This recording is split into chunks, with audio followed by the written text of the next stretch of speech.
আসসালামু আলাইকুম ওয়া রাহমাতুল্লাহ।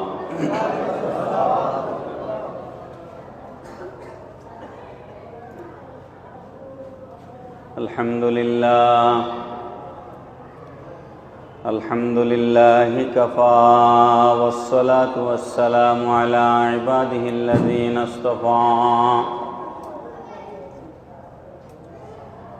أما بعد فقد قال الله تبارك وتعالى عز وجل في شان حبيبه ومحبوبه آمرا ومخبرا: إن الله وملائكته يصلون على النبي يا أيها الذين آمنوا صلوا عليه وسلموا تسليما. صلى الله على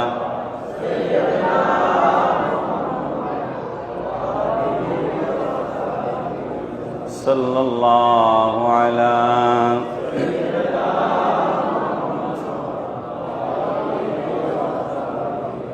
تو محبت پڑھی اللہم صلی علی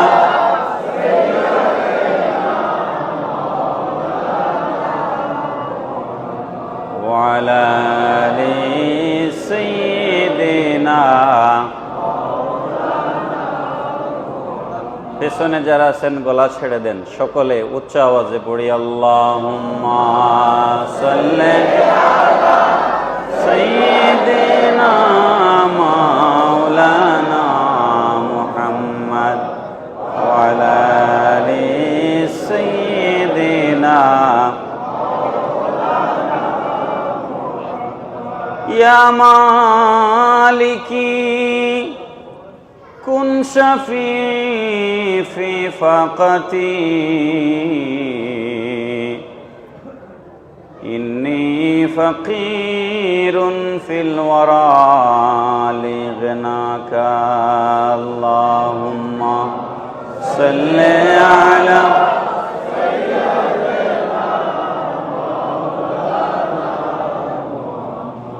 ওয়া আলা আলি সাইয়্যিদিনা।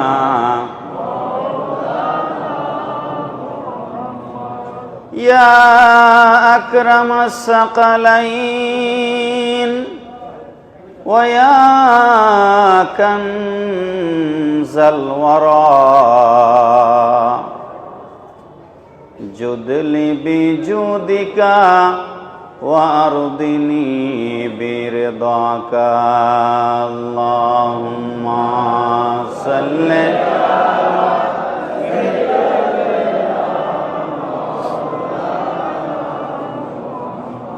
وعلى آل سيدنا।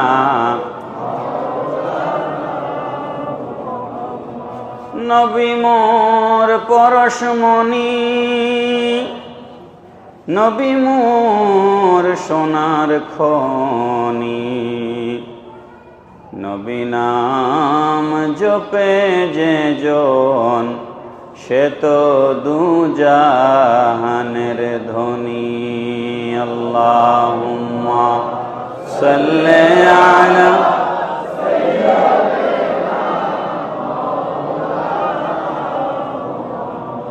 ওয়া আলা আলি সাইয়্যিদিনা।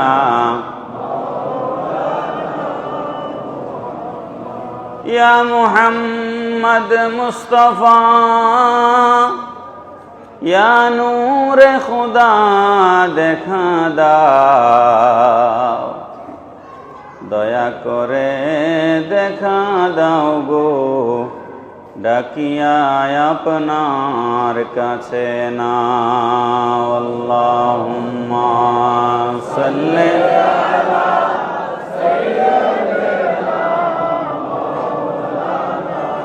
মুহাম্মদ ওয়া আলা আলি সাইয়্যিদিনা মাওলানা। ডাকতে ডাকতে জনম গেল, পাই না আপনার দরশন, শফিউল মুজনবিন নবী গো, দয়া হয় না কি কারণ। আল্লাহুম্মা সাল্লি আলা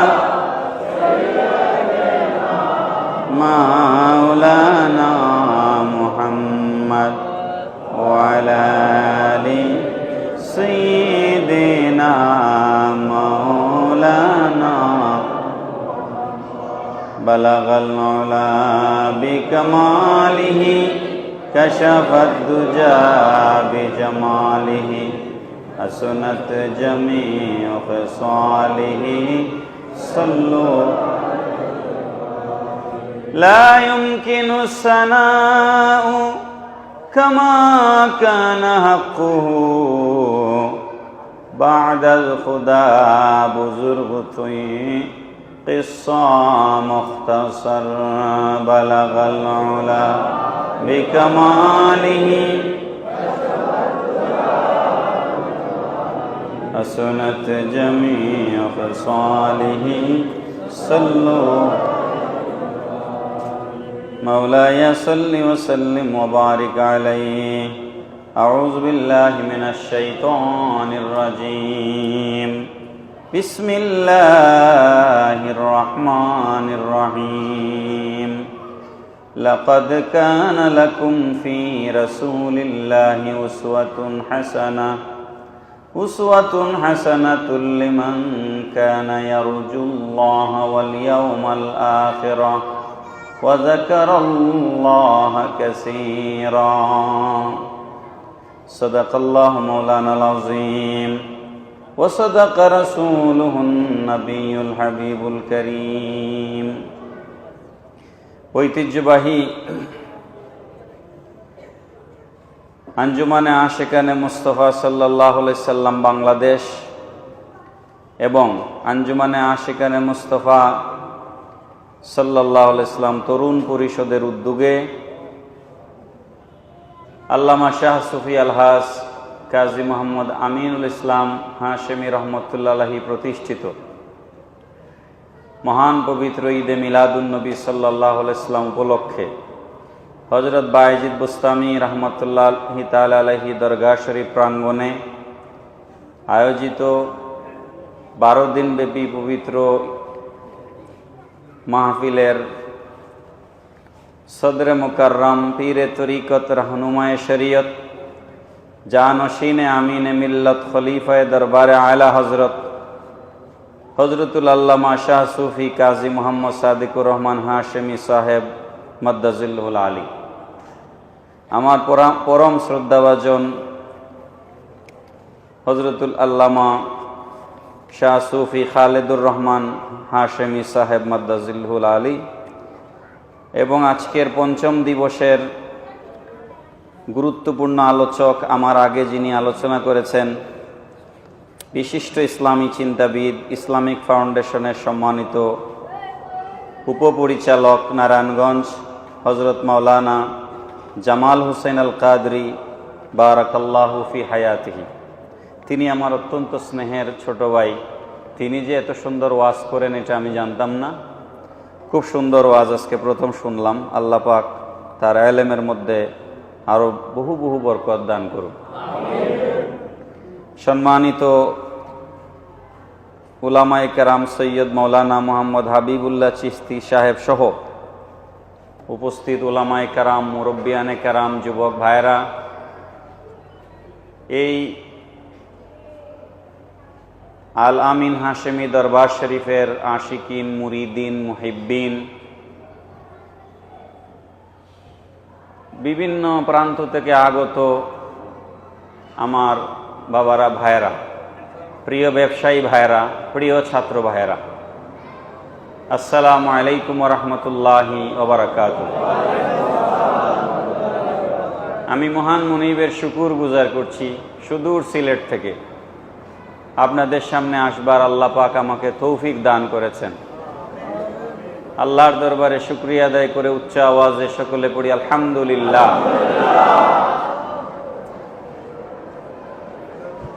দেশের রাস্তাঘাটের পরিস্থিতি খুবই খারাপ। এই কারণে আমি প্রায় সময়ই ফ্লাইটে আসি। আমাকে হাদিয়া কে কয় টাকা দেন এটা আমি কোনোদিন খুলে দেখি না। এটা আমার খালেদ ভাই এখানে আছেন, যদি আমার পকেট থেকে দেওয়া লাগে সেটা আমি দিয়ে দিই। কিন্তু ফ্লাইটে এসেও আজকে আরাম পাই নাই। সকালে 8টায় আসছি এয়ারপোর্টে সিলেটে, 9টা 25-এ ফ্লাইট ছিল। 8টায় আসতে গেলে বাসা থেকে বের হতে হয়েছে আরও কত আগে। ফজরের পরে একটু আমরা বিশ্রাম করি, সেটা না করেই রওনা দিলাম। এসে দেখি ফ্লাইট 2 ঘন্টা ডিলে। সেই ফ্লাইট ছাড়লো 11:30টায়, বুঝছেন? মানে কিন্তু আপনাদের চেহারা দেখে এখানে আসার পর, সংক্ষেপ কথা বলছি আর কি, আপনাদের চেহারা দেখার পর আমার সমস্ত ক্লান্তি দূর হয়ে গেছে।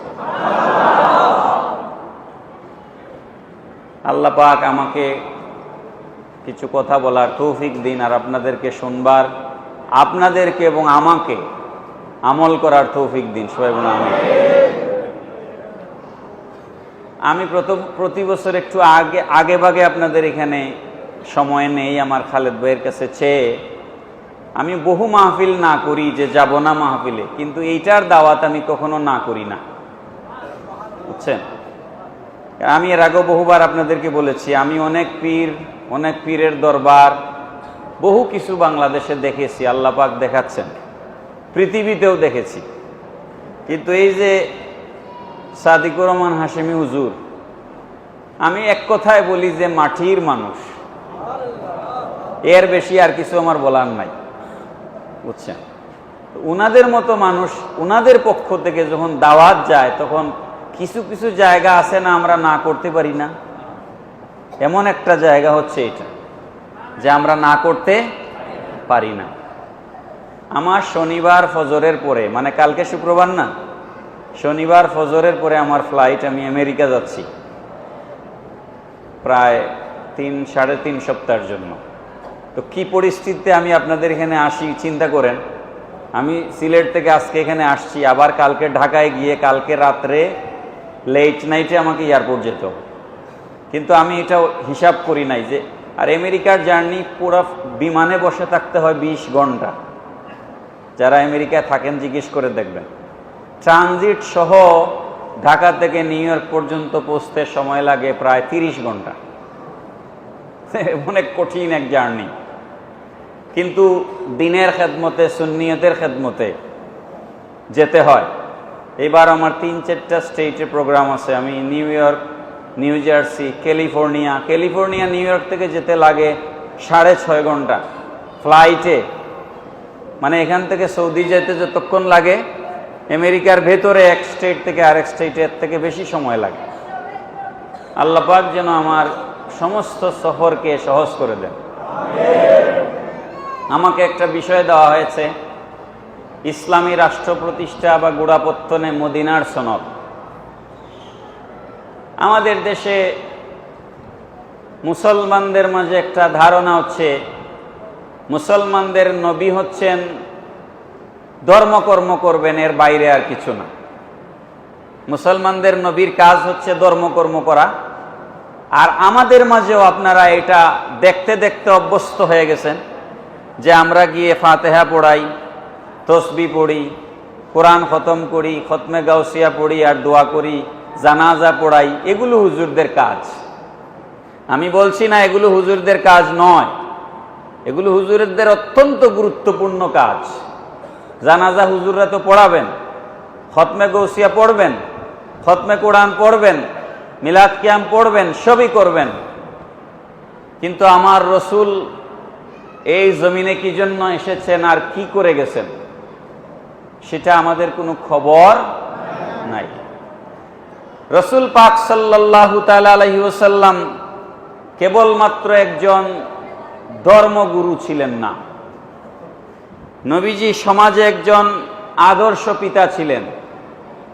রসুলের মতো আরেকজন পিতা সমাজে নাই। রসুল সমাজে একজন আদর্শ সন্তান ছিলেন। রসুলের মতো একজন আদর্শ সন্তান পৃথিবীতে আর নাই। রসুল একজন আদর্শ সমাজ সংস্কারক ছিলেন। রসুলের মতো আরেকজন সমাজ সংস্কারক পৃথিবীতে আসেন নাই আর আসবেনও রসুল একজন আদর্শ ইমাম ছিলেন। রসুল মসজিদে লিড করেছেন, ইমামতি করেছেন। রসুলের মতো একজন আদর্শ ইমাম আর আসবেন না। রসুল একজন আদর্শ সমর নায়ক ছিলেন। রসুল যেই পদ্ধতিতে জেহাদ করেছেন, যুদ্ধ করেছেন, জং করেছেন, সেই সমরনায়ক পৃথিবীতে আরেকজন ছিলেন না, আরেকজন কখনো আসবেনও না।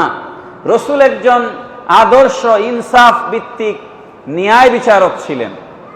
রসুল একজন সর্বোপরি একজন আদর্শ রাষ্ট্রনায়ক ছিলেন। রান্নাঘর থেকে রাষ্ট্র পরিচালনা, পেশাব পায়খানা থেকে সংসদ ভবন পরিচালনা, কোনোটা আল্লাহর রসুলের জীবনে বাদ যায় নাই। আমরা সেগুলা কোনো কিছু জানিই না।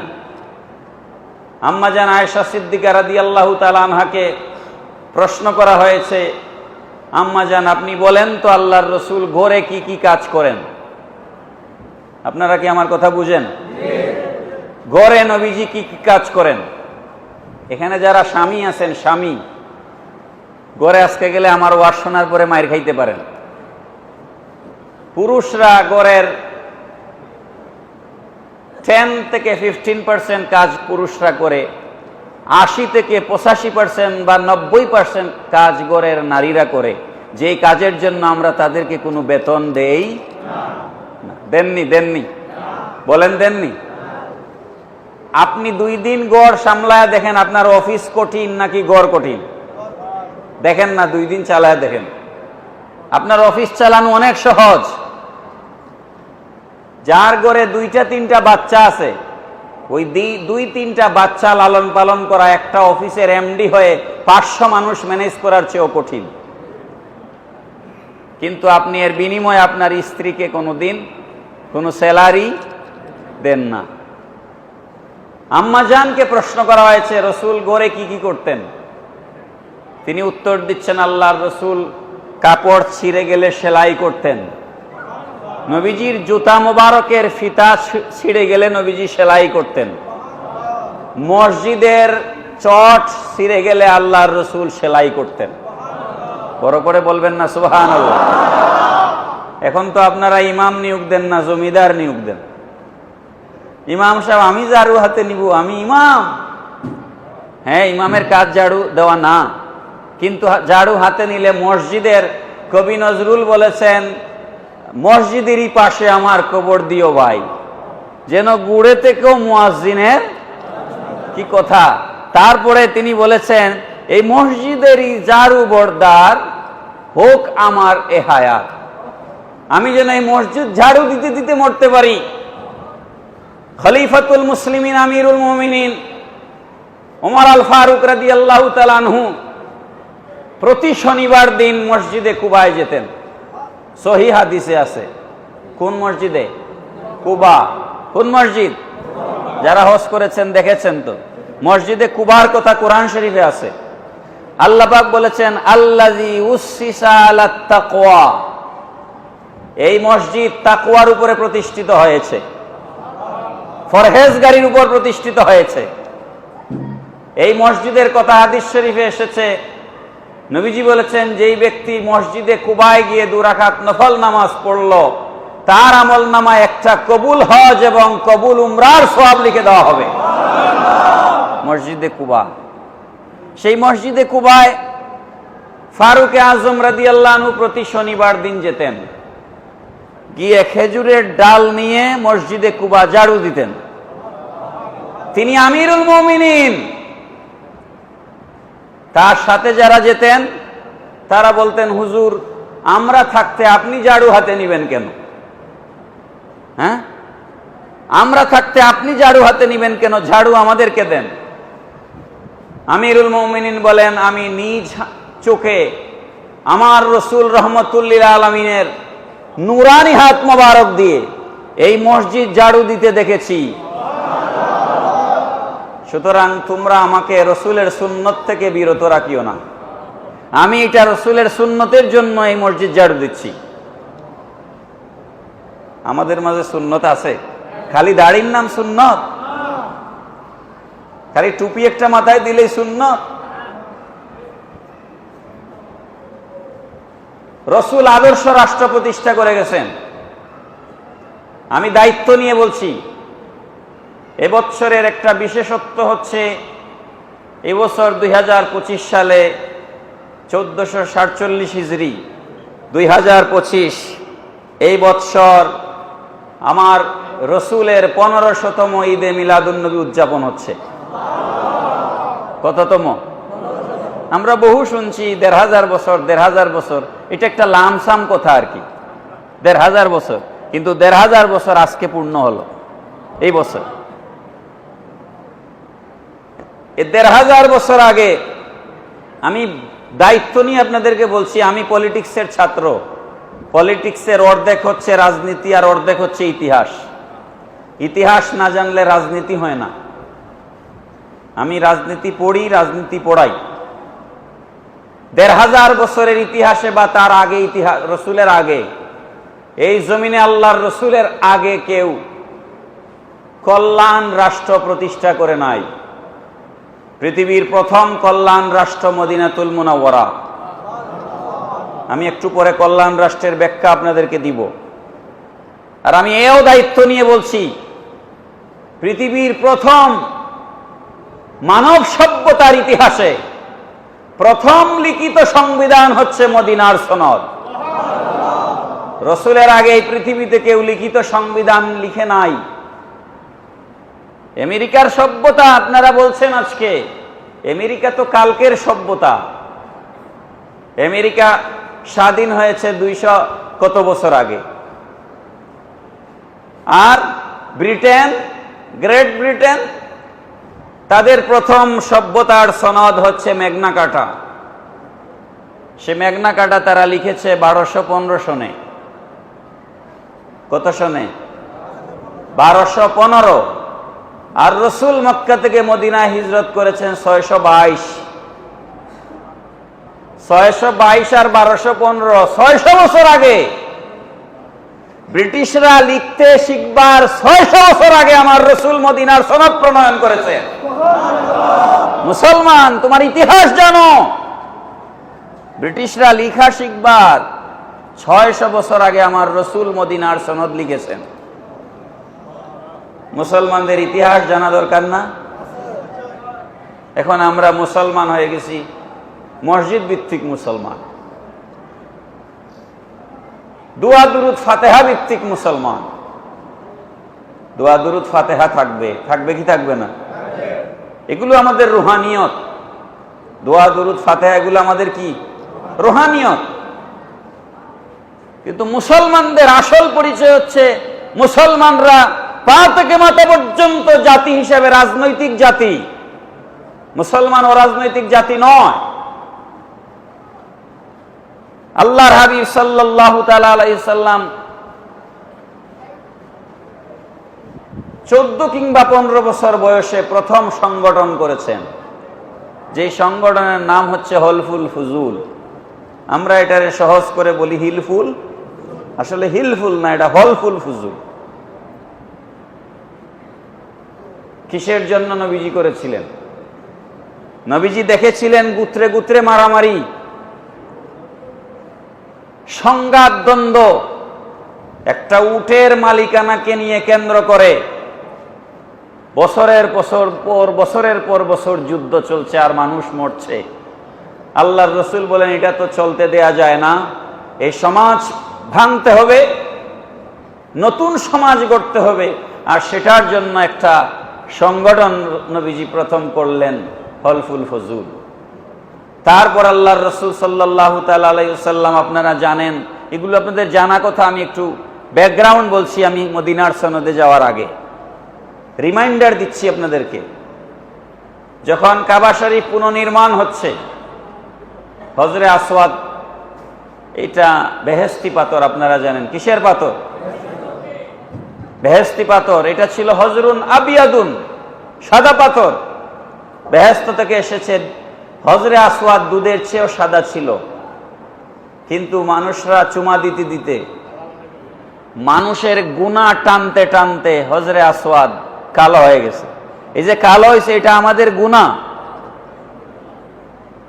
ওমর আল ফারুক রাদিয়াল্লাহু তাআলা আনহু হজরে আসওয়াদকে চুমা দিলেন। চুমা দিয়ে কাবা শরীফের উঠানে দাঁড়িয়ে আরো হাজিদের সামনে বললেন, হে হজরে আসওয়াদ শোনো, নবীজির নুরানি ঠোঁট মোবারক লাগিয়ে তোমাকে যদি চুমা দিতে আমি না দেখতাম, আমি তোমাকে জিন্দিগিতেও চুমা দিতাম। সুবহানাল্লাহ পড়বেন না? আরে ভাই, সাহাবাই কেরাম, খলিফাগণ, খলিফাতুল মুসলিমিনগণ আল্লাহর রসুলের কেমন আশিক ছিলেন। বলতেছেন, এ হজরে আসওয়াদ, নবীজি তোমাকে চুমা দিয়েছেন বলেই আমি তোমাকে চুমা দেই। সুবহানাল্লাহ। এখন হজরে আসওয়াদ এটা কাবা শরীফ পুনর্নির্মাণের জন্য সরানো হয়েছে। নির্মাণ কাজ যখন শেষ হয়েছে, এটাকে আবার জায়গায় রাখতে হবে। এখন কে এনে রাখবে এটা নিয়ে গোত্রের মধ্যে লেগে গেছে দ্বন্দ্ব। এই গোত্র বলে আমরা রাখবো, ওই গোত্র বলে আমরা রাখবো। এখন দ্বন্দ্বের আর সমাধান হয় না। মিটিং বসলো আরবদের গোত্র প্রধানদের।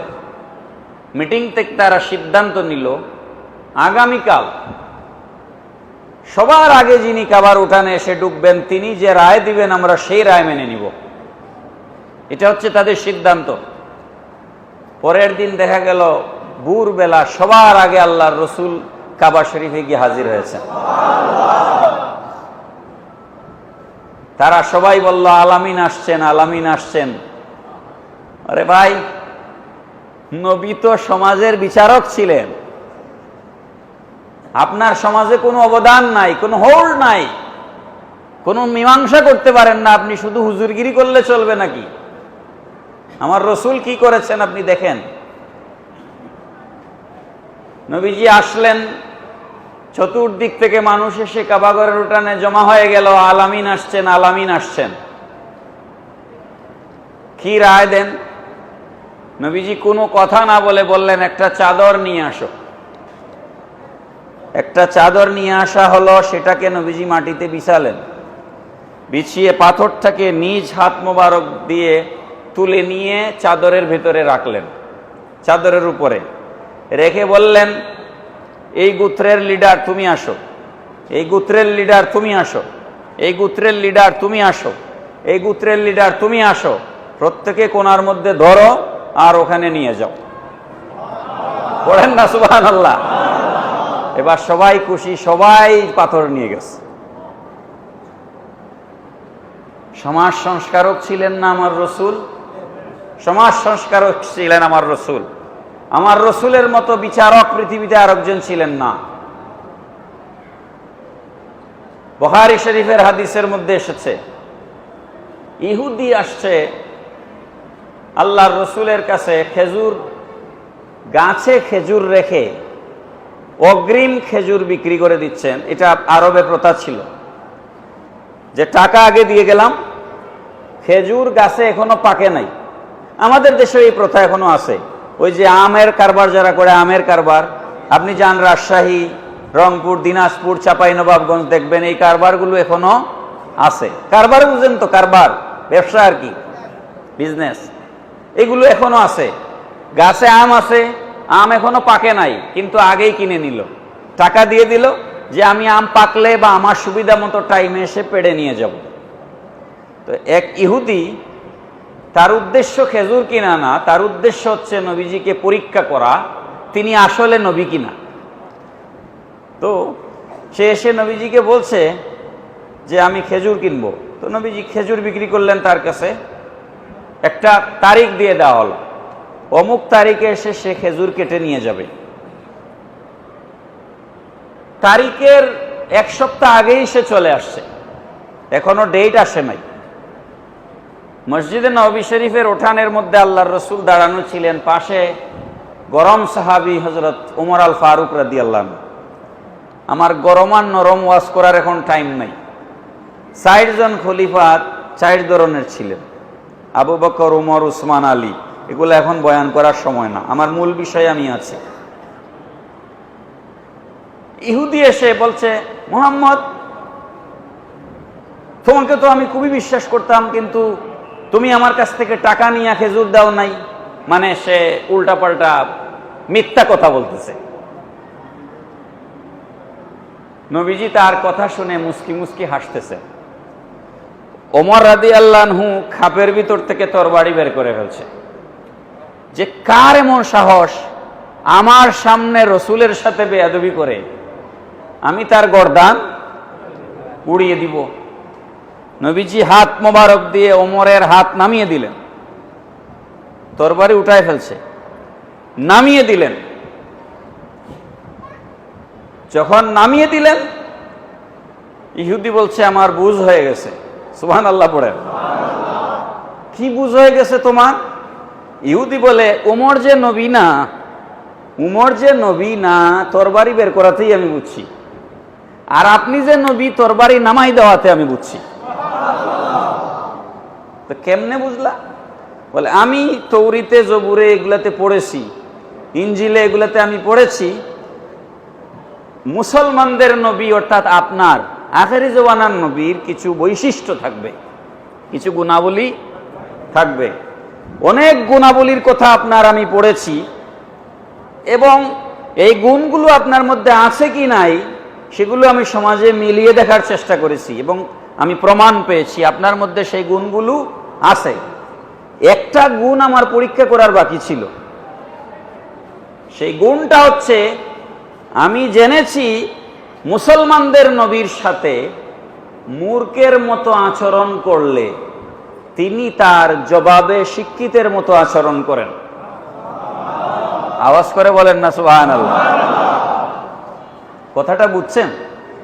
মুসলমানদের নবীর সাথে মূর্খের মতো আচরণ করলে তিনি শিক্ষিতের মতো আচরণ করেন। এটা আমি প্রমাণ করা আমার জন্য বাকি ছিল। এই জন্য আমি খেজুর কিনবার বাহানা করে আপনাকে উত্তেজিত করেছিলাম।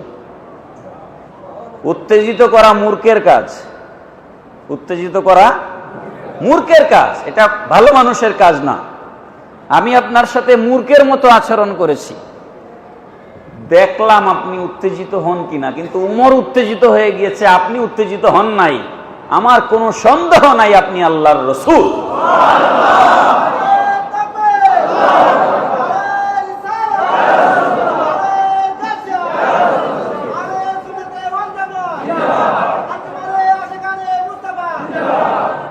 ইহুদি মুসলমান হয়ে গেল। সুবহানাল্লাহ পড়ে। মুহতারাম হাজিরিন, সময় কম, আমি সব অত লম্বা কথা বলতে গেলে অসুবিধা আছে। আমাদের দেশে বুঝে শুনে বলবেন, পঞ্চায়েতি বিচার, পাড়া মহল্লার বিচার কিংবা আদালতের বিচার, যে কোনো জায়গায় আমরা লবি নিয়োগ করি এবং অপরাধীকে ছাড়াইয়া আনবার জন্য সুপারিশ করাই কি করাই না? অপরাধীকে ছুটিয়ে নিয়ে আসার জন্য, এবং আমরা লাখ লাখ কোটি কোটি টাকাও খরচ করি। এই গত সপ্তাহের ঘটনা, একটা বাস্তব ঘটনা বলি, আপনাদের মনে আছে কিনা জানি না। 2021 কিংবা 22 সালে সিলেটের বন্দরবাজার পুলিশ ফাঁড়ি, ওই পুলিশ ফাঁড়িতে একজন এসআই একজন মানুষকে সারা রাতভর নির্যাতন করে পুলিশ ফাঁড়িতেই তাকে মেরে ফেলেছিল, এবং এটা সারা দেশের টেলিভিশন চ্যানেলে নিউজ হয়েছিল। প্লাস দিয়ে টেনে হাতের নখ তুলে ফেলেছে। মানে নির্যাতনের মাত্রাটা বুঝাচ্ছি আপনাদেরকে। সেই পুলিশের এসআইকে এই 1 সপ্তাহ আগে জামিন দেওয়ার সাথে সাথে ওই দিনই তাকে ইন্ডিয়ায় পাঠিয়ে দেওয়া হয়েছে। এত বড় অপরাধীকে যারা জামিন দিয়েছে এবং জামিন দিয়ে ইন্ডিয়া পর্যন্ত পৌঁছে দেওয়ার ব্যবস্থা করেছে, এরা কি বিনা পয়সায় এই কাজটা করেছে? আমি একটা উদাহরণ দিলাম আপনাদেরকে, একটা উদাহরণ বুঝার জন্য। নবীজির কাছে এক মহিলা, তার নাম ফাতেমা, নবীজির মেয়ের নামও কি? ফাতেমাতুজ জাহরা রাদিয়াল্লাহু তাআলা আনহা। ফাতেমা নামে এক মহিলা চুরি করেছে। কি করেছে? চুরি করেছে। এটাও বুখারী শরীফের হাদিস। চুরি করার পর আল্লাহর রসুল সাল্লাল্লাহু তাআলা আলাইহি ইসলাম তাকে হাত কাটার রায় দিয়েছেন। বিচার কি? আস-সারিকু ওয়াস-সারিকাতু ফাকতাউ আইদিয়াহুমা, কোরআনের আয়াত। চোর এবং চূর্ণী, যে পুরুষ চোর হোক নারী চোর হোক, ইসলামী শরীয়তের আইন হচ্ছে তার হাত কেটে দাও। কিন্তু আমরা এখন মব ভায়োলেন্সের মাধ্যমে মেরে ফেলি। চোরকে পিটাইয়া মেরে ফেলা এটাও ইসলামের বিচার নয়। আপনাকে বিচার বুঝতে হবে। আপনি মশা মারতে কামান ব্যবহার করলে চলবে না। চুরির শাস্তি মৃত্যুদণ্ড নয়। কি বোঝা যাচ্ছে আমার কথা? চুরির শাস্তি মৃত্যুদণ্ড নয়। চুরির শাস্তি হচ্ছে হাত কাটা। কি কাটা? আর ডাকাতির শাস্তি কি জানেন? সেটাও মৃত্যুদণ্ড নয়। ডাকাতির শাস্তি হচ্ছে ক্রস কাটিং। কোরআনের আয়াত আছে, যে ডাকাতি করেছে, রাস্তায় রাত্রে গাছ ফেলে গাড়ি আটকে ডাকাতি করে, মানুষকে জিম্মি করে ডাকাতি করে, যদি পুলিশ, র্যাব, বিজিবি তারা যদি অ্যাক্টিভ হয়, তাহলে দেশে ডাকাতি থাকতে পারে না। আমাদের পুলিশ ভাইয়েরা কি জন্য দায়িত্ব পালন করছেন না আমরা জানি না। এখন দেশে কিচ্ছু নাই, আছে আপনাদের মনে হয়? তো ডাকাতির শাস্তি ইসলামী শরীয়তে, যে ডাকাতি করেছে তাকে আপনি জিজ্ঞেস করবেন, বিচারক, আপনি মানে বিচারক, বিচারক জিজ্ঞেস করবেন তোমার কি ডান হাত দরকার নাকি বাম হাত দরকার? সে যদি বলে আমার ডান হাত প্রয়োজন, তাহলে শরীয়তের ফায়সালা হচ্ছে তার ডান হাত আপনি রেখে দিবেন, তার বাম হাত এবং ডান পা কেটে দিবেন। Cross cutting, cross cutting. আর সে যদি বলে আমার বাম হাত দরকার, তাহলে বাম হাত রেখে ডান হাত এবং বাম পা কেটে দিবেন। এটা হচ্ছে ডাকাতির শাস্তি। কিসের শাস্তি? আমি একটা উদাহরণ দিছি মাত্র। আমি পুরা ইসলামী শরীয়তের বিচারের আলোচনা এখানে করতে বসি নাই। এখন আপনারা আমার কথা যদি বুঝেন তাইলে বলেন, চুরি করার কারণে যদি হাত কাটা হয়, ডাকাতির কারণে যদি এক হাত এক পা ক্রস কাটা হয়, এই আইন যদি বাংলাদেশে বাস্তবায়ন করা যায়, আপনাদের কি মনে হয় রাস্তাঘাটে আর ডাকাত খুঁজে পাওয়া যাবে? একটা ডাকাতের অস্তিত্ব খুঁজে পাওয়া যাবে না। কিন্তু আমরা ক্ষমতায় যাওয়ার আগে বলি ইসলামের আইন চাই, সৎ লোকের শাসন চাই, বলে কি বলে না? বাস্তবে যেই কথা বলে তারা সব থেকে বেশি আইন লঙ্ঘন করে। সে ওসির উপর মাতব্বরি করে, সে এসপি কে প্রভাবিত করে, সে এমপি হয়ে গেলে কাউকে পরোয়া করে না। ফাতেমা নামে এক মহিলা চুরি করেছেন, নবীজির কাছে এসেছে বিচার, নবীজি হাত কাটার রায় দিয়েছেন। কি কাটার রায় দিয়েছেন? মুসলমান, ইসলাম বুঝেন? রাস্তায় বায়েজিদ বুস্তামির মাজারের সামনে রাস্তায় একটা বস্তা পড়ে আছে। কি বস্তাটা যে আপনার না এটা তো আপনি জানেন নাকি জানেন না? আপনার জিনিস আপনি জানেন না, কে রাখছে সেটাও আপনি জানেন না। আপনি কি আঙ্গুল দিয়ে গুথা মারছেন দেখি এটার ভিতরে কি আছে, এই দেখার অধিকার ইসলাম আপনাকে দেয় নাই। এটার শাস্তি কি জানেন? ওই যে গুথা মেরে দেখলেন, এটার শাস্তি হচ্ছে যে আঙ্গুল দিয়ে গুথা দিয়েছেন ওই আঙ্গুল কেটে ফেলা। এটা হচ্ছে ইসলামের শাস্তি। ইনসাফ, ফিকার মাসলা, ফেকা, ওই যে মুফতি সাহেবরা আছেন না, আমি কিন্তু মুফতি না। ফিকার মাসলা হচ্ছে, এখন তো হুজুর আসছেন,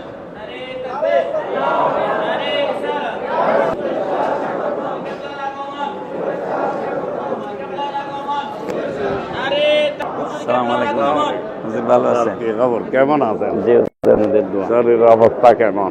জি আলহামদুলিল্লাহ। আল্লাহর তশরিফ রাখেন।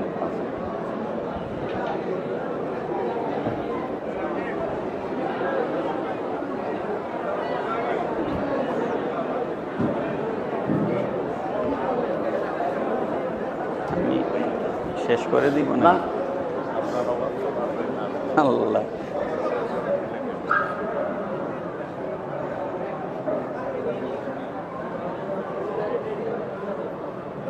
আলহামদুলিল্লাহ। আজকের মাহফিলের সদরে মুকাররম, পীরে তরিকত, রাহনুমায়ে শরীয়ত, জানশীনে আমিনে মিল্লত, খলিফায়ে দরবারে আলা হযরত হযরতুল আল্লামা শাহ সুফি কাজী মোহাম্মদ সাদিকুর রহমান হাশেমি মাদ্দাজিল্লুল আলী তশরিফ এনেছেন। সবাই বলেন মারহাবা। তো দুরূদ শরীফ পড়ুন। সালাতুন ইয়া রাসূলুল্লাহ,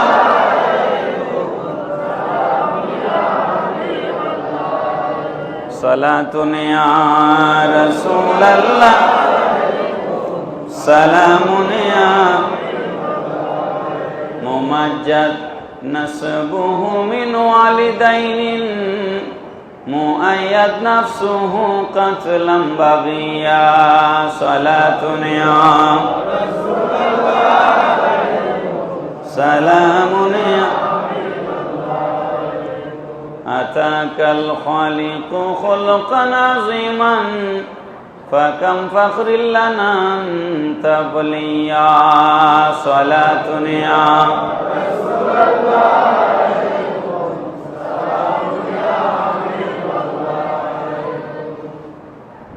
মুহতারাম হাজিরিন, হুজুর অনুমতি দিয়েছেন আমি কিছু কথা বলি। শুনতে রাজি আছেন তো? কি ঠিক আছে? ভাল লাগতেছে? দরকার আছে এগুলা কোথায়? তো নবীজি যখন হাত কাটার রায় দিলেন, খেয়াল আছে? রায় দেওয়ার পর ওই বংশের মানুষরা নবীজির সাথে খুব ঘনিষ্ঠ একজন সাহাবী, নবীজির সাথে খুবই ঘনিষ্ঠ একজন সাহাবীকে অনুরোধ করলেন যে আপনি নবীজিকে গিয়ে একটু শাস্তি কমানোর জন্য সুপারিশ করুন। কথা বুঝতেছেন? তখন ওই সাহাবী এসে নবীজিকে যখন বললেন, নবী পাক সাল্লাল্লাহু আলাইহি ওয়াসাল্লাম আর চেহারা মোবারক অগ্নিশর্মা লাল হয়ে গেল।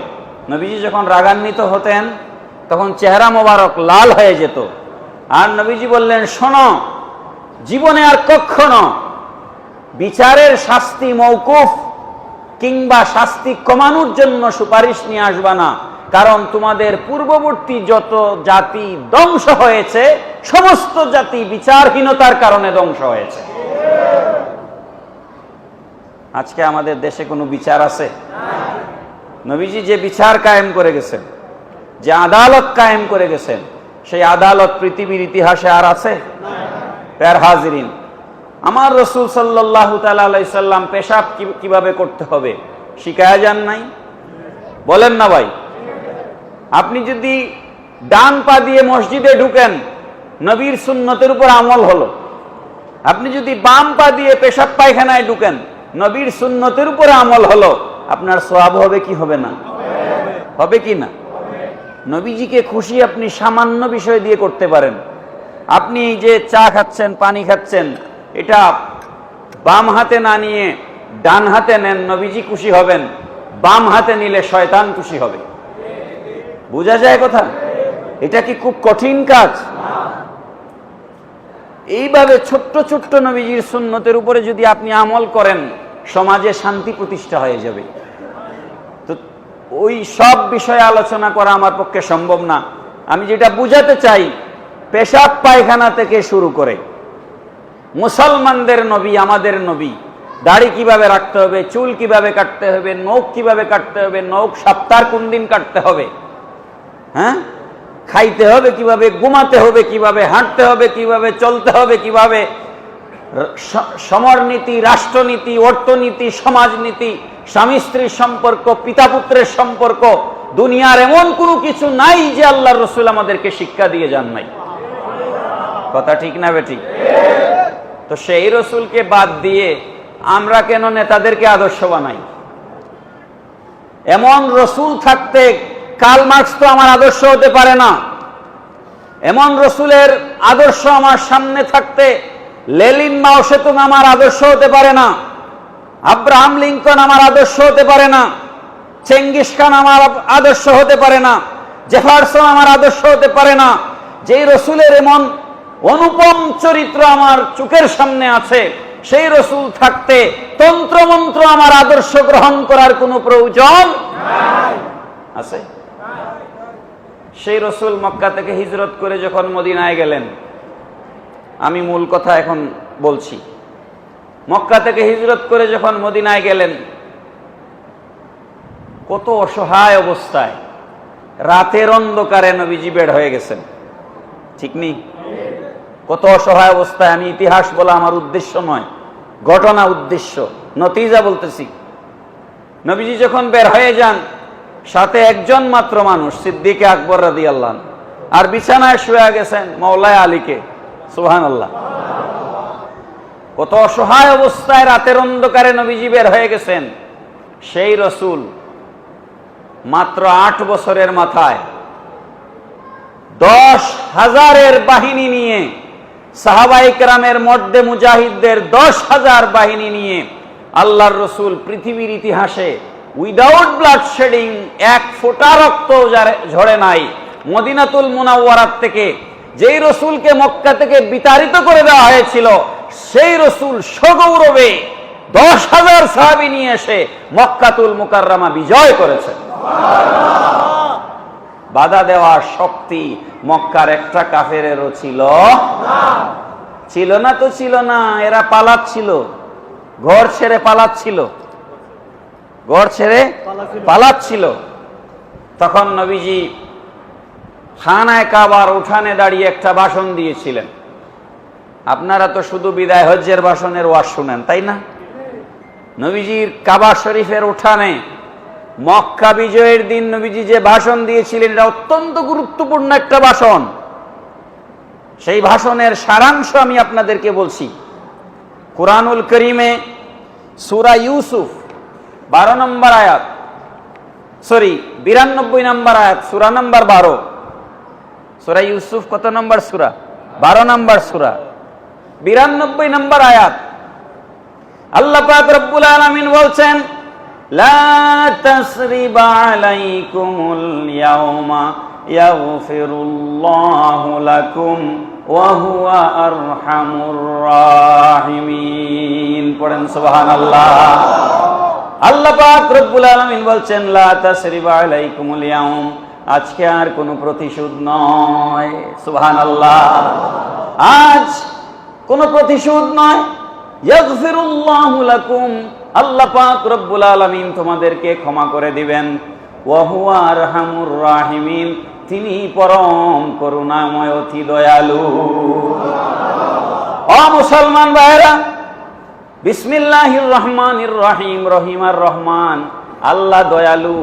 আল্লাহর এই একটা গুণ যদি কোনো মানুষ তার জীবনে গ্রহণ করতে পারে, একজন দয়ালু মানুষ কারো হক নষ্ট করতে পারে না, একজন দয়ালু মানুষ জমিনের আইল ঠেলাতে পারে না, একজন দয়ালু মানুষ আরেকজনের জমি দখল করতে পারে না, একজন দয়ালু মানুষ চুরি করতে পারে না, ডাকাতি করতে পারে না, কারো বুকে পিস্তল ধরতে পারে না, একজন দয়ালু মানুষ প্লাস দিয়ে টেনে টেনে কারো নখ খুলতে পারে না, একজন দয়ালু মানুষ কারো চুপ উঠায়া দিতে পারে না। এই 2 দিন ধরে ভাইরাল হয়েছে, ভাইয়ের চুপ উঠায় ফেলছে সম্পত্তির জন্য। আপনারা কি মনে করেন জাহিলিয়াতের চেয়ে ভালো জমানায় আমরা আছি? কি মনে করেন আপনারা? আল্লাহর একটা গুণ, আল্লাহ দয়ালু। এই গুণটা যদি বান্দা তার ভিতরে গ্রহণ করতে পারে, সমাজে আর কোনো অশান্তি থাকতে পারে না। কুরআনুল কারীমের সূরা ইউসুফের 92 নম্বর এই আয়াতকে ভিত্তি করে নবীজি কাবা শরীফের উঠানে দাঁড়িয়ে একটা ভাষণ দিলেন। সেই ভাষণের মধ্যে আল্লাহর নবী কি বললেন? নবীজি বললেন, লা তাসরিবা আলাইকুমুল ইয়াউম আনতুমুত তুলাকা। চিৎকার করে বলেন সুবহানাল্লাহ।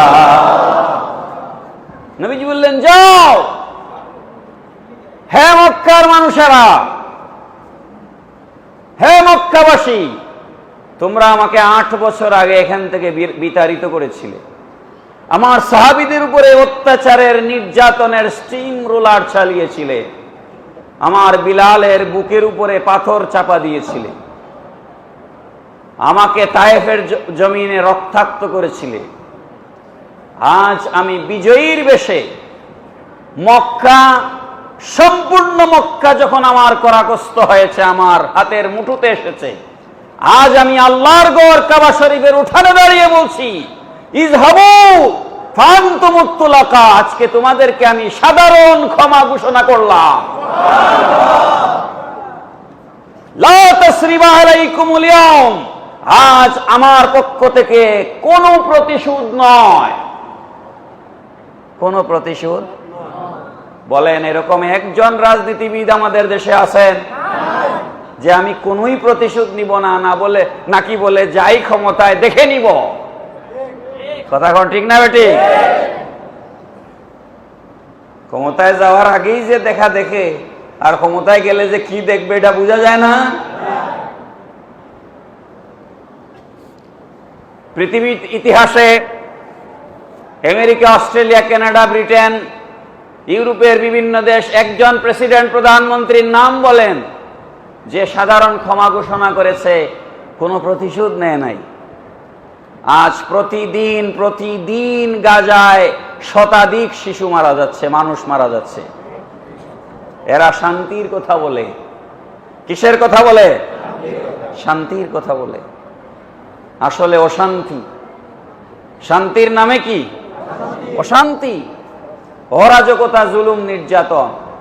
একবিংশ শতাব্দীতে এসে এই মিডিয়ার যুগে, টেলিভিশনের যুগে, স্যাটেলাইটের যুগে, এই ইন্টারনেটের যুগে আজ একবিংশ শতাব্দীতে 2025 সালে এসে না খেয়ে হাড্ডি কঙ্কাল হয়ে বাচ্চা মারা যাবে, এটা পৃথিবীর মুসলমানরা কিভাবে বরদাস্ত করছে? সমস্ত মুসলিম রাষ্ট্রের রাষ্ট্রপ্রধানদেরকে আল্লাহর আদালতে বিচারের কাঠগড়ায় জবাব দিতেই হবে। সহ্য করা যায় না। আপনার বাচ্চা খাট থেকে নিচে পড়ে গেলেই আপনার মাথা খারাপ হয়ে যায়। হ্যাঁ, খাট থেকে নিচে পড়ে যদি কপালে একটা গোটা উঠে, তাইলে ক্লিনিকে নিয়ে যান না? আর ওখানে খাবার আনতে গিয়ে গুলিবিদ্ধ হয়ে মারা যায়।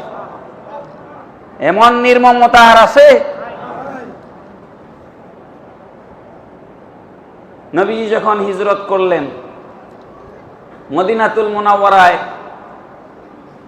মক্কায় নবীজিকে বিরক্ত করত কাফেররা। মদিনায় গিয়ে দেখলেন নবীজিকে ডিস্টার্ব করে এরকম গোষ্ঠী আছে 5টা।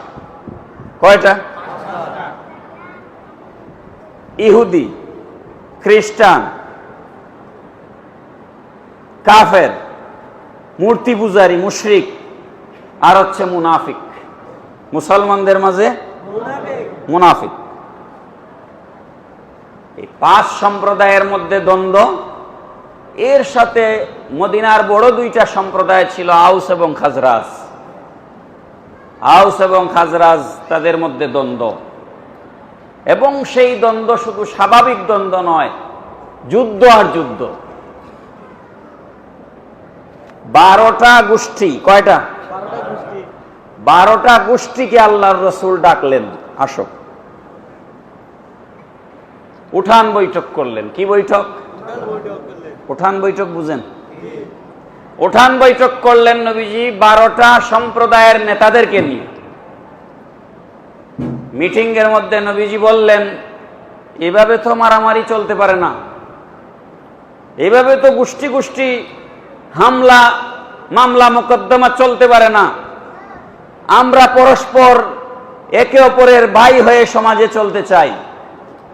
কেউ কারো সম্পদ আত্মসাৎ করব না, কেউ কারো রক্তের উপর আঘাত করব না, কেউ কারো ইজ্জতের উপর আঘাত করব না, কেউ কারো সম্ভ্রমের উপর আঘাত করব না।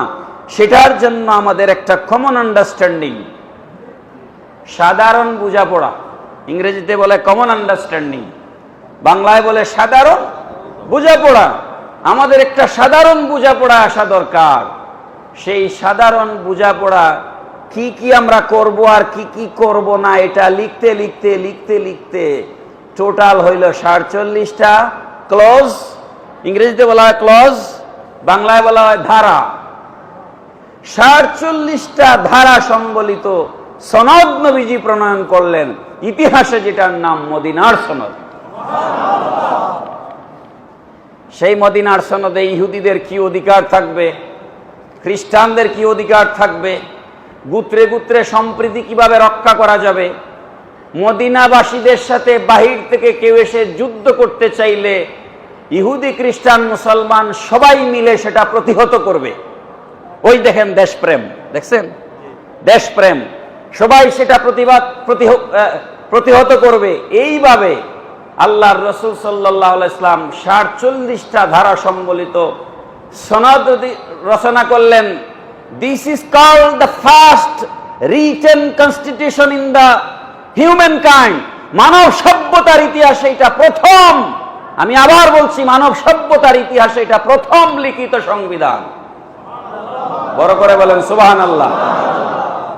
কেউ দেখাতে পারবে না মদিনার সনদের আগে পৃথিবীতে কোনো সংবিধান ছিল, কেউ দেখাতে পারবে না, কেউ দেখাতে পারবে না। দেখান, থাকলে নিয়ে আসেন। আমেরিকার গেটিসবার্গ স্পিচ, নিউ জার্সির গেটিসবার্গে দাঁড়ায়া আব্রাহাম লিঙ্কন বক্তব্য দিছিল। হ্যাঁ, এটাকে বলা হয় গেটিসবার্গ স্পিচ। আর কালোর কি অধিকার, সাদার কি অধিকার?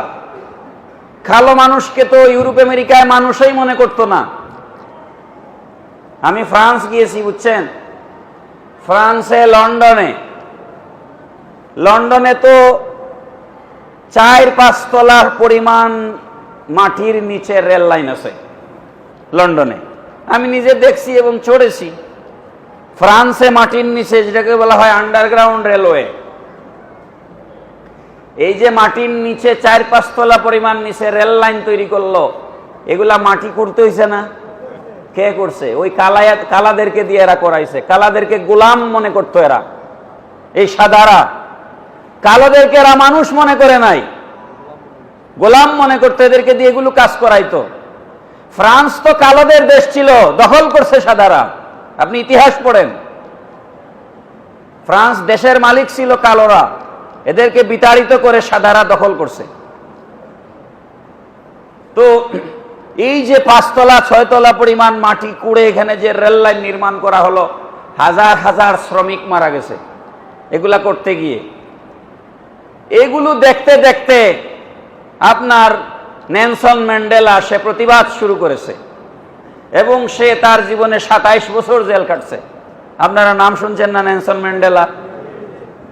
এটা সেদিনের কথা, নেলসন ম্যান্ডেলা। আর আমার রসুল 1500 বছর আগে বিদায় হজ্জের ভাষণে বলেছেন, শোনো, আজ আমি তোমাদেরকে বলছি, আরবের উপর অনারবের কোনো আধিপত্য নাই, সাদার উপর কালোর কোনো আধিপত্য নাই, কালোর উপর সাদার কোনো আধিপত্য নাই, সমস্ত মুসলমান ভাই ভাই। তো 1500 বছর আগে যিনি হিউম্যান রাইটসের কথা বলেছেন, মানবাধিকারের কথা বলেছেন, আফসোসের বিষয় আজকে আমরা আমি ইউনিভার্সিটিতে পড়াই, আজকে আমরা ইউনিভার্সিটিতে কার্ল মার্কসের থিওরি পড়াই, লেনিনের থিওরি পড়াই, মাও সেতুংয়ের থিওরি পড়াই, আব্রাহাম লিঙ্কনের ডেমোক্রেসি পড়াই। 90% মুসলমানের দেশে পশ্চিমাদের চাপিয়ে দেওয়া মার্কসিজম লেনিনিজম পড়ানো যায়, কোনো আপত্তি নাই। রসুলের মদিনার রাষ্ট্র পড়াইলে, ওমর আল ফারুকের রাষ্ট্র পড়াইলে আমাদেরকে মৌলবাদী বলা হয়। কথা ঠিক না? ঠিক বলে এ তো ইসলামপন্থী, এ মৌলবাদী। 90% মুসলমানের দেশ। এই কথা বলে কে? কিছু মুসলমানের বাচ্চারাই বলে। আসমান থেকে আসিয়ে বলে নাকি ভাই? কিছু মুসলমানের সন্তানরাই তো এই সমস্ত কথা বলে। প্যার হাজিরিন, পৃথিবীর ইতিহাসে এই প্রথম সনদ প্রণয়ন হলো মদিনার সনদ। আর এই মদিনার সনদ দিয়ে নবীজি যে রাষ্ট্র প্রতিষ্ঠা করলেন, আমি শেষের দিকে আসছি কথা, এই মদিনার সনদ দিয়ে নবীজি যে রাষ্ট্র প্রতিষ্ঠা করলেন, সেটা হচ্ছে পৃথিবীর ইতিহাসে প্রথম। আমি রিপিট করছি, পৃথিবীর ইতিহাসে প্রথম ওয়েলফেয়ার স্টেট। ইংরেজিতে বলা হয় ওয়েলফেয়ার স্টেট, বাংলায় বলা হয় কল্যাণ রাষ্ট্র। কল্যাণ রাষ্ট্র কি? আমি একটু আগে বলছিলাম, বুঝাই দিব আপনাদেরকে, যেই রাষ্ট্রে যার চাকরি আছে আর যার চাকরি নাই, বুঝেননি আমার কথা? যার চাকরি আছে আর যার চাকরি নাই, সকলের খাবারের ব্যবস্থা রাষ্ট্র করবে, সেই রাষ্ট্রের নাম কল্যাণ রাষ্ট্র। আমাদের দেশে এই ব্যবস্থা আসেনি। যার চাকরি নাই তারে সরকার টাকা দেয়নি। যার চাকরি আছে আর যার চাকরি নাই, উভয়ের খাবারের ব্যবস্থা কে করবে? রাষ্ট্র। কে করবে? রাষ্ট্র। অর্থাৎ বিষয়টা হচ্ছে, রাষ্ট্র সকল বেকারদেরকে চাকরি দিবে। সেই চাকরি দিতে রাষ্ট্র যদি ব্যর্থ হয়, যাদেরকে চাকরি দিতে পারে না তাদেরকে রাষ্ট্র খাওয়ানোর ব্যবস্থা করবে। আমি কি বুঝাইতে পারলাম? আমার অভিজ্ঞতা থেকে বলছি, কানাডায় টরন্টোতে আমার এক ছাত্রর বাসায় আমি ছিলাম। এমন বড় একটা বিল্ডিং, যে বিল্ডিং এ প্রায় 200 পরিবার বসবাস করে। আপনারা এখন যেটা ফ্ল্যাট বলেন আর কি, flat building, high rising building, এখন 5,000 টাকা, 6,000 টাকা, 7,000 টাকা, এরিয়া অনুযায়ী 10,000 টাকা এরকম স্কয়ার ফুট বিক্রি হচ্ছে। হ্যাঁ, ফ্ল্যাট আমাদের দেশে।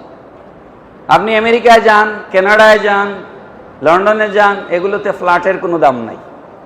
এগুলোতে দাম হচ্ছে ইন্ডিভিজুয়াল বাড়ি যাদের আছে, যাদের একখণ্ড জমি আছে, ওখানে সে একটা ছোট করে একটা বাড়ি বানিয়ে থাকে, ওই বাড়ির অনেক দাম।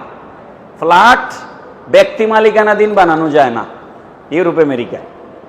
ফ্ল্যাট বানিয়ে দেয় সরকার। যারা নিম্ন আয়ের মানুষ, লো ইনকামের মানুষ, এদেরকে সরকার ওই ফ্ল্যাটের মধ্যে থাকতে দেয়, যে তুমি ওই ফ্ল্যাট বিল্ডিং এ গিয়ে থাকো, আর যার পয়সা আছে বড় লোক, সে বাড়ি বানিয়ে থাকুক। আমাদের দেশে উল্টা না ঘটনা? আমরা আছে যে যত টাকার মালিক সে তত বড় ফ্ল্যাটের মালিক। ফ্ল্যাটে থাকা কি কোনো আরাম নাকি ভাই? না বাচ্চার খেলার জায়গা আছে, না বের হওয়ার জায়গা আছে, না গরু কুরবানি দেওয়ার জায়গা আছে। কোন না কথা ঠিক না বেঠিক? মারা গেলে দোয়াইবারও জায়গা নাই, লাশ রাখার জায়গা নাই। ফ্ল্যাট ভালো না আলাদা বাড়ি ভালো? হ্যাঁ, তো ওরা ওটারে গুরুত্ব দেয়, ফ্ল্যাটকে গুরুত্ব দেয় না। আমি যেটা বুঝাতে চাচ্ছিলাম, যেই সমস্ত মানুষদের আয় কম, ইনকাম কম, কিংবা একদম কাজ নাই। আমার এক বন্ধু মিশিগান, আমেরিকার মিশিগানে, সে শিফট হয়েছে, আমি প্র্যাকটিক্যাল কথা বলতেছি আপনাদের মনে থাকবার জন্য, নিউ জার্সি থেকে শিফট হয়েছে সে মিশিগান। ওখানে বাড়ির দাম কম। তো আমি মিশিগান গিয়েছি, তো সে আমার সময় দিচ্ছে, নিয়ে বেড়াচ্ছে। তো আমি বললাম, তোমার কাজ কাম নাই? ওদের দেশে মানুষের তো ব্যস্ত থাকে, কাউকে সময় দিতে পারে না। শনি রবি 2 দিন ছুটি, ওই 2 দিন আপনি মানুষকে পাবেন, আর কোনো দিন পাবেন না। তো সে পুরা সপ্তাহে আমার সাথে। আমি বললাম, তোমার কাজ কাম নাই? কয়, না, নতুন এখানে আসছি তো এখনো কাজ ম্যানেজ করতে পারি নাই। তো আমাকে বলে চলো আজকে তোমাকে আমি একটা জিনিস দেখাবো। তো ওর সাথে আমি গেলাম। আমাদের যে সিটি কর্পোরেশন, ওটাকে আমেরিকায় বলে কাউন্টি অফিস। County office. তো কাউন্টি অফিসে সে আমাকে নিয়ে গেছে।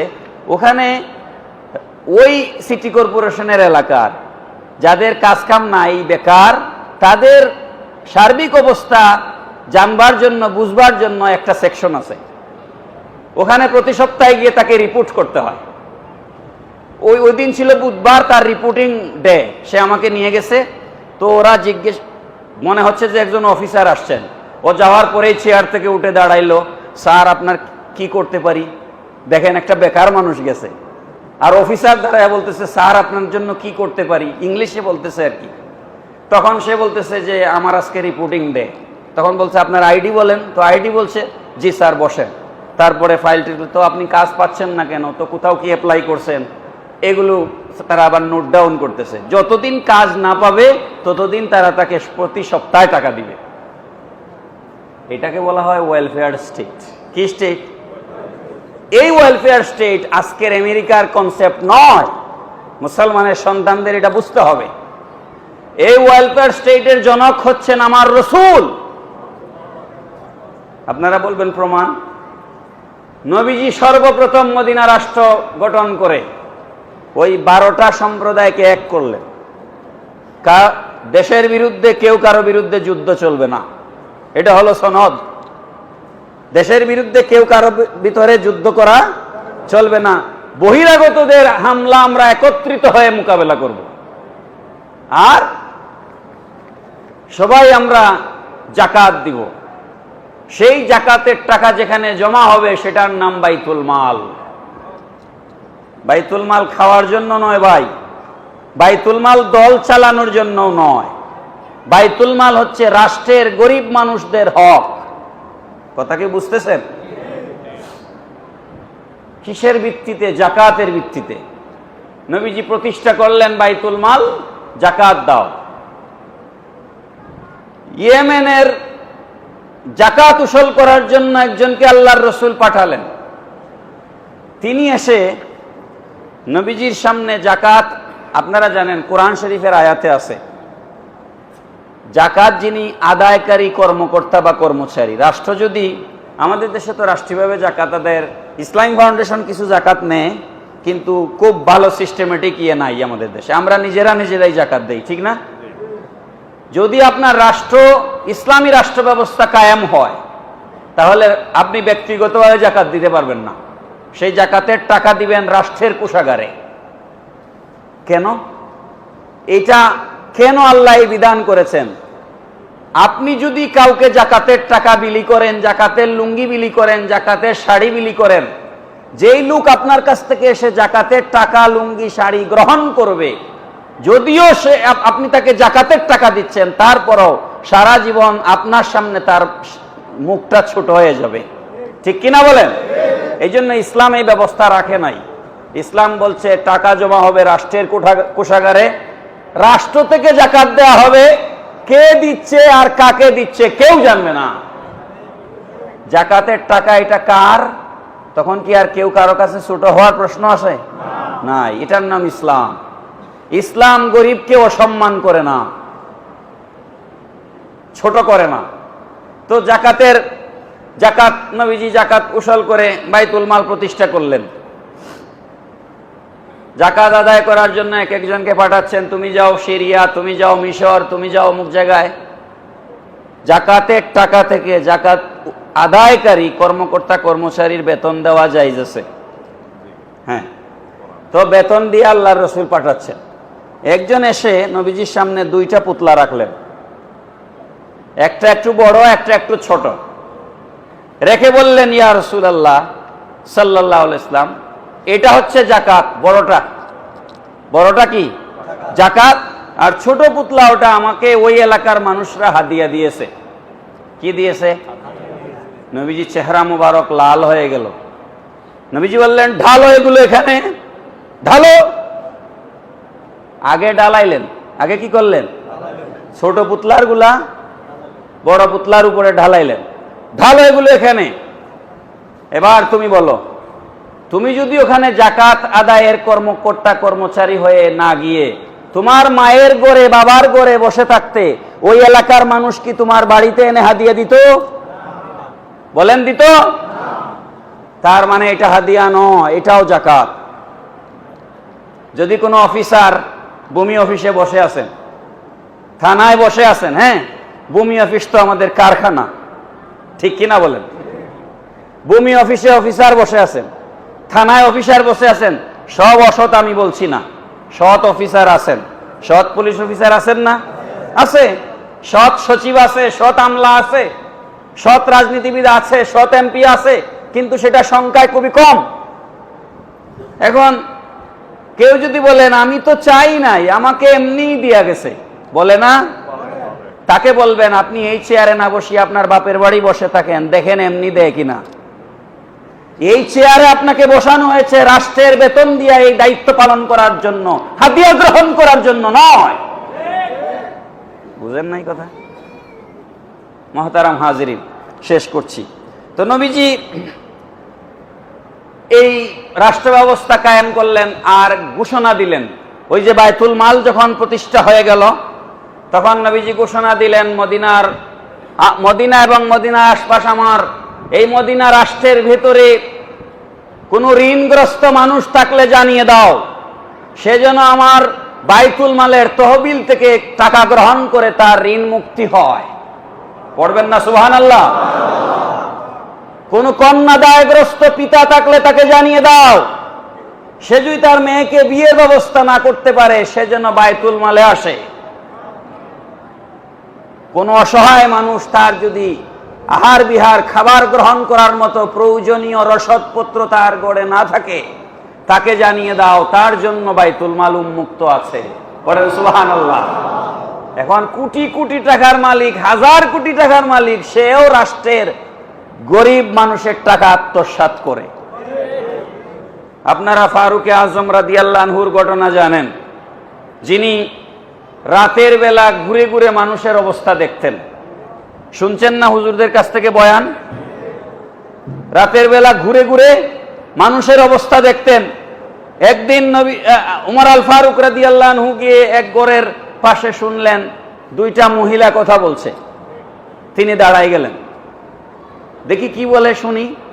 বাইরে আড়াল থেকে, তখন তো ভাই এরকম বিল্ডিং ছিল না, বেড়ার ঘর, দাঁড়ায় শুনতেছেন কি বলে। শুনলেন কনভারসেশন, শুনে বুঝলেন মা আর মেয়ে। তোদের জীবিকা নির্বাহের জন্য, ফ্যামিলি চলার জন্য একটা গাভী আছে বা একটা ছাগল আছে, যেটার দুধ বিক্রি করে তারা সংসার চালায়। তো মা বলছে দুধের মধ্যে একটু পানি মিক্স করে দাও, তাহলে ওজন বেড়ে যাবে, আমরা একটু লাভ বেশি পাবো। মেয়ে বলছে এই কথা যদি উমর শোনেন তোমার কল্লা থাকবে না। সুবহানাল্লাহ বলেন। দেখেন শাসক কাকে বলে? শাসকের অনুপস্থিতিতে শাসকের আইনকে ভয় পাওয়ার নাম হচ্ছে আসল শাসন ব্যবস্থা। এখানে কি উমর হাজির? তারা তো জানে না। মেয়ে বলছে উমর শুনলে তোমার গর্দান থাকবে না। মা বলছে এত রাত্রে উমর কোথার থেকে শুনবে? তখন মেয়ে বলছে মা বুঝলাম উমর শুনবে না, উমরের আল্লাহ কি শুনবে না? হাই হাই, সুবহানাল্লাহ বলেন। তুমি যে আল্লাহকে সেজদা করো সেই আল্লাহ শোনেন না? তো সেই আল্লাহ যদি শোনেন তাহলে তুমি কেমনে বাটপারি করবে? এই ঘটনা শুনে উমর রাদিয়াল্লাহু তাআলা আনহু পরের দিন ওই বাড়িতে দূত পাঠাইলেন, প্রতিনিধি পাঠাইলেন, ফেরাসা পাঠাইলেন। পাঠিয়ে বললেন যাও ওই মহিলাকে আর তার মাকে আমার দরবারে ডাকো। এরা বয়ে তো অবস্থা খারাপ, যে গত রাত্রের কথা মনে হয় উমরের কানে চলে গেছে, হ্যাঁ আজকে ফাঁসি হয়ে যাবে। ভয়ে ভয়ে তারা উমর রাদিয়াল্লাহু আনহুর দরবারে গেছে। উমর রাদিয়াল্লাহু আনহু বলছেন মাগো আমাকে মাফ করে দাও। প্রথমে বলতেছেন আমাকে মাফ করে দাও, যে তোমার দুধ বিক্রি করে তোমার পরিবার চলে না, তুমি পানি মিশানোর চেষ্টা করতেছো তোমার পরিবার চালানোর জন্য। আমি যে তোমার এই খবর জানি না এটাও আমার একটা অপরাধ। সুবহানাল্লাহ বলেন। তোমার কি লাগবে নিয়ে যাও, বাইতুল মাল থেকে তোমার কি লাগবে নিয়ে যাও। আমি আরো লম্বা কথা সংক্ষেপ করে বলছি। আর যাওয়ার সময় বললেন আমার একটা প্রস্তাব আছে, যদি তুমি মেহেরবানি করে গ্রহণ করো। মহিলা বলছে আল্লাহ জানে কি যে বলে। উমর আল ফারুক রাদিয়াল্লাহু আনহু বললেন মাগো যেই ঘরে এরকম একটা মেয়ে আছে, যেই মেয়ে রাতের অন্ধকারে উমরকে ভয় করে, যেই মেয়ে দরজা জানালা আবদ্ধ অবস্থায় আল্লাহকে ভয় করে, এমন মেয়ে আমার ঘরে যদি ছেলের বউ করে আনতে পারি। সুবহানাল্লাহ। আমরা এখন হুজুর বললেন, পিসাব বললেন, হুজুর মাফ করবেন, হুজুর বুজুর্গ যা আছেন, ছেলে যদি আমেরিকার সিটিজেন হয় আর কিচ্ছু দেখার দরকার নাই। কথা ঠিক নি ভাই? এখানে মদ খায় না কি করে এটাও দেখার দরকার নেই। ছেলে যদি ব্রিটেনের সিটিজেন হয় ওইটা হইলে আমার হইছে। আর ছেলে চট্টগ্রাম চেম্বার অফ কমার্সের যদি কিছু হয় তাইলে তো আর কোনো কথাই নাই। তাকওয়া পরহেজগারি এগুলো এখন আসেনি ভাই। ফারুকে আজম ওনার ছেলের জন্য যে মেয়েকে পছন্দ করলেন সেই মেয়ে কোটিপতি নাকি উচ্চ মাপের বুজুর্গ তাকওয়াবান, যিনি রাতের অন্ধকারে আল্লাহকে ভয় করে। তাকে হযরত ওমর তার ছেলের পুত্রবধূ হিসেবে গ্রহণ করলেন। পড়েন সুবহানাল্লাহ। মুহতারাম হাজিরিন, শেষ করছি। আজ সারা পৃথিবীতে হত্যাকাণ্ড, বাংলাদেশে নাই বললাম, বললে বলবে, এখন তো কথা বললে বলবে যে আওয়ামী লীগ, আরেক মুশকিল, বুঝছেন না? আরেক মুশকিল না? আওয়ামী লীগ কি আমরা ফেরেশতা বলতেছি নাকি? আওয়ামী লীগ আর আমলে কি খুন খারাপি হয় নাই? হয়েছে। আমরা তো কোনো খুন খারাপির পক্ষে না। কালকের পত্রিকায় দেখছি বুড়িগঙ্গায় গত 1 বছরে 40টা লাশ ভেসে উঠেছে, 33টার পরিচয়ই পাওয়া যায় নাই। নাউজুবিল্লাহ। বলে এই হত্যাকাণ্ড যে এত যে হত্যাকাণ্ড, আল্লাহ পাক রব্বুল আলামিন কুরআনুল কারীমের মধ্যে বলছেন, মান কাতালা নাফসান বিগাইরি নাফসিন আও ফাসাদিন ফিল আরদ ফাকান্নামা কাতালান নাস জামিআ ওয়া মান আহইয়াহা ফাকান্নামা আহইয়ান নাস জামিআ। আল্লাহ পাক রব্বুল আলামিন সূরা মায়েদা 32 নম্বর আয়াতে আল্লাহ পাক রব্বুল আলামিন বলেছেন, যে এই ব্যক্তি বিচার বহির্ভূতভাবে, আমি আবার বলছি, বিচার বহির্ভূতভাবে অন্যায়ভাবে যদি কোনো মানুষকে হত্যা করে, কেউ যদি একজন মানুষকে হত্যা করে, সে যেন গোটা মানব জাতিকে হত্যা করলো। পড়েন নাউজুবিল্লাহ। আর আল্লাহ পাক বলছেন, ওয়ামান আহইয়াহা ফাকান্নামা আহইয়ান নাস জামিআ। আপনার চোখের সামনে কাউকে মেরে ফেলার চেষ্টা করা হচ্ছে, কিংবা অসুস্থতার কারণে চিকিৎসার অভাবে কেউ মরে যাচ্ছে, তাকে যদি আপনি চিকিৎসা করে বাঁচায়া দেন, কোনো মানুষকে যদি রাস্তায় মেরে ফেলার চেষ্টা করা হচ্ছে, আপনি যদি চেষ্টা করে তাকে বাঁচায়া দেন, আল্লাহ পাক রব্বুল আলামিন বলছেন, ওয়ামান আহইয়াহা ফাকান্নামা আহইয়ান নাস জামিআ। কেউ যদি একজন মানুষকে জিন্দা রাখার চেষ্টা করে, সে যেন গোটা মানব জাতিকে বাঁচিয়ে রাখলো। নবীজি বলছেন, কাতলুল মুমিনি আযামু ইনদাল্লাহি মিন জাওয়ালিদ দুনিয়া। কি মারাত্মক কথা! নবীজি বলছেন, একজন মুমিন মুসলমানকে হত্যা করা গোটা পৃথিবী ধ্বংস করে দেওয়ার সমান। গোটা পৃথিবী ধ্বংস করে দেওয়ার সমান একজন মুমিনকে হত্যা করা, গোটা পৃথিবী ধ্বংস করে দেওয়ার সমান। প্যার হাজিরিন, আমরা যে কথা বলছি এটা আমার একদম চূড়ান্ত শেষ কথা। আমরা এমন একটা রাষ্ট্র প্রতিষ্ঠা স্বপ্ন দেখি, যেই রাষ্ট্রে খুনাখুনি থাকবে না, রাহাজানি থাকবে না, সুদ থাকবে না, ঘুষ থাকবে না, জেনা ব্যভিচার থাকবে না, মানুষরা রাস্তায় নিরাপদে চলাফেরা করতে পারবে। এমন একটা সমাজ আমরা প্রতিষ্ঠা করতে চাই। চাই কি চাই না? চাইলে মুখ বন্ধ রাখলে চলবে না, আপনাকে হক কথা বলতে হবে। আপনি যদি মুখ বন্ধ রাখেন, যদি মনে করেন যে আমি তো ঠিক আছি, কালকে যে আপনার পিঠে বাড়ি পড়বে না তার কোনো নিশ্চয়তা নাই। ঠিক না বেটি? নবীজিকে প্রশ্ন করা হয়েছে, ইয়া রাসূলুল্লাহ আইয়ুল জিহাদি আফদালু। নবীজি গো, সর্বোত্তম জিহাদ কোনটা? সব থেকে বড় জিহাদ কি? নবীজি বললেন, কালা কালিমাতু হাক্কিন ইনদা সুলতানিন জাইর। কুশাসক। কি শাসক? কুশাসক। কোরআনের আইন মানে না, নবীর সুন্নাহ মোতাবেক দেশ চালায় না, ইসলামী শরীয়তকে অবজ্ঞা করে, এমন শাসন ব্যবস্থার বিরুদ্ধে জীবন বাজি রেখে সত্য কথা বলার নাম সর্বোত্তম জিহাদ। আপনি যদি হক কথা বলেন, সাদাকে সাদা, কালোকে কালো, এটার নাম জিহাদ। এটার নাম কি? আর এই জিহাদের উদ্দেশ্য হচ্ছে মদিনার কল্যাণ রাষ্ট্র প্রতিষ্ঠা করা। কি রাষ্ট্র? মদিনার কল্যাণ রাষ্ট্র প্রতিষ্ঠা করা, যেই রাষ্ট্রে এতিম, অসহায়, বিধবা, বিধবা, অনাহারী মানুষদের অধিকার আল্লাহর রাসূল প্রতিষ্ঠা করেছেন। আল্লাহ পাক রব্বুল আলামিন আমাদেরকে আরেকবার সুলতান সালাউদ্দিন আইয়ুবী, আরেকবার হযরত শাহজালাল মুজাররদে ইয়ামনি, আরেকবার হযরত বায়েজিদ বুস্তামির আদর্শ দিয়া এই দেশকে আবাদ করে দিন। সবাই বলুন আমিন। একটা কথা শেষে বলি, যারা শাহজালালকে বাদ দিয়ে, শাহ মাখদুমকে বাদ দিয়ে, বায়েজিদ বুস্তামিকে বাদ দিয়ে, আমানত শাহকে বাদ দিয়ে, মাইজ ভান্ডারকে বাদ দিয়ে, আল্লাহর ওলিদেরকে বাদ দিয়ে যারা ইসলাম প্রতিষ্ঠার স্বপ্ন দেখছেন, এদেশে 700 বছরের ইতিহাস, 700 বছরের ইতিহাস শাহজালালের ইতিহাস, এদেশে 1000 বছরের ইতিহাস ওলি আল্লাহদের ইতিহাস।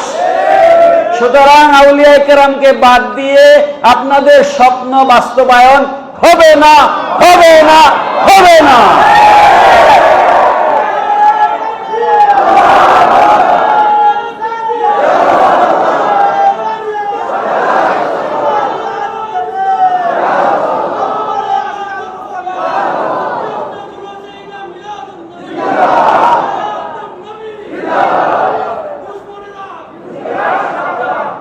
আমার বক্তব্যের উপসংহার, শেষ কথা হচ্ছে, আল্লাহ পাক রব্বুল আলামিন কোরআনুল কারীমের সূরা হজের 41 নম্বর আয়াতের মধ্যে বলেছেন, যখন কেউ রাষ্ট্র ক্ষমতায় বসবে, রাষ্ট্রের প্রেসিডেন্ট প্রধানমন্ত্রী হবে, কিংবা দল যখন ক্ষমতায় যাবে, আল্লাহর পক্ষ থেকে রাষ্ট্র ক্ষমতায় যারা থাকে তাদের উপরে আল্লাহ পাক 4টা দায়িত্ব দিয়েছেন।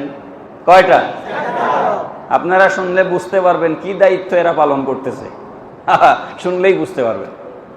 আল্লাহ পাক রব্বুল আলামিন বলছেন, আল্লাযীনা ইম্মাক্কান্নাহুম ফিল আরদি আকামুস সালাতা ওয়া আতাউজ যাকাতা ওয়া আমারু বিল মা'রুফি ওয়া নাহাউ আনিল মুনকার। পড়েন সুবহানাল্লাহ।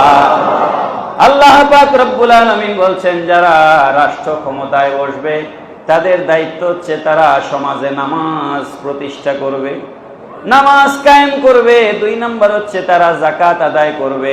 3 নাম্বার হচ্ছে তারা সৎ কাজের আদেশ দিবে।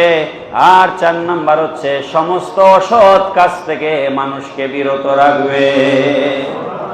সুতরাং নামাজ কায়েম করা রাষ্ট্রের দায়িত্ব, যাকাত আদায় করা রাষ্ট্রের দায়িত্ব, সৎ কাজের আদেশ দেওয়া রাষ্ট্রের দায়িত্ব, অসৎ কাজ থেকে মানুষকে বিরত রাখাও রাষ্ট্রের দায়িত্ব। খুন হচ্ছে আপনি বিচার করছেন না, সুদ খাচ্ছে আপনি বিচার করছেন না, জেনা করছে আপনি বিচার করছেন না, নারীর ইজ্জত নষ্ট করছে আপনি বিচার করছেন না, তার মানে ওয়ানাহাউ আনিল মুনকার, এটা আপনি পালন করছেন না। এর জন্য আপনাকে আল্লাহর আদালতে দাঁড়াতে হবে।